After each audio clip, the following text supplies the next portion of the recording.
ನೀವೇನಾದರೂ ಬ್ಯಾಚುಲರ್ಸ್ ಆಗಿದ್ದರೆ ಅಥವಾ ಬ್ಯುಸಿ ಮಾಮ್ಸ್ ಆಗಿದ್ದರೆ ಪರ್ಫೆಕ್ಟಾಗಿ ಈ ವೆದರ್ಗೆ ಈ ಸ್ಪೈಸಿಯಾಗಿ ಖಾರವಾದ ರೈಸ್ನ ಒಂದು ಸಲ ಟ್ರೈ ಮಾಡಿದ್ರೆ ಸೂಪರ್ ಆಗಿರುತ್ತೆ. ಕ್ವಿಕ್ ಆ್ಯಂಡ್ ಈಸಿಯಾಗಿ ಕೂಡ ಮಾಡ್ಬೋದು. ಮೊದಲಿಗೆ ನಾನಿಲ್ಲಿ ಬೆಳ್ಳುಳ್ಳಿ, ಕರಿಬೇವು, ಜೀರಿಗೆ, 1 ಸ್ಪೂನ್ ಆಗುವಷ್ಟು ಜೀರಿಗೆ ಹಾಗೂ ಒಂದು 6ರಿಂದ 7 ಕಾಳುಮೆಣಸು, ನಂತರ ಒಂದು ಹಸಿಮೆಣಸಿನಕಾಯಿನ ಚಿಕ್ಕದಾಗಿ ಕಟ್ ಮಾಡ್ಕೊಂಡಿದ್ದೀನಿ.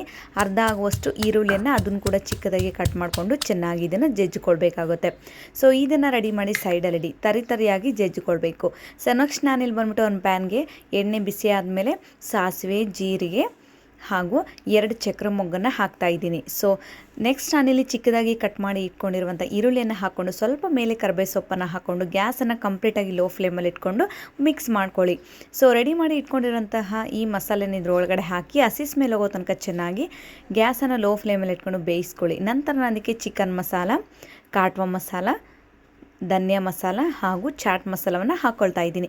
ಸೊ ಇವೆರಡರಲ್ಲಿ ಯಾವುದಾದ್ರೂ ಇಲ್ಲ ಅನ್ನೋರು ಸ್ಕಿಪ್ ಮಾಡ್ಬೋದು.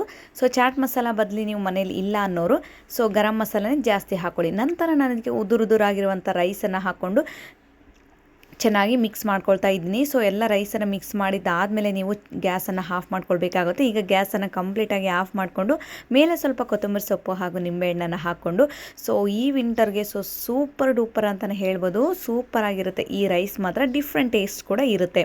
ಸೊ ನೀವೇನಾದರೂ ಬ್ಯಾಚುಲರ್ಸ್ ಆಗಿರೋ ಅಥವಾ ಬ್ಯುಸಿ ಮಾಮ್ಸ್ ಆಗಿದ್ರೆ ಮಕ್ಕಳಿಗೆ ಲಂಚ್ ಬಾಕ್ಸ್ ಪ್ರಿಪೇರ್ ಮಾಡಬೇಕು ಅಂದ್ಕೊಂಡಿದ್ರೆ ಈ ಖಾರವಾದ ರೈಸ್ನ ಒಂದ್ಸಲ ಟ್ರೈ ಮಾಡಿ ಹೇಗಿತ್ತು ಅಂತ ತಿಳಿಸಿ. So thank you.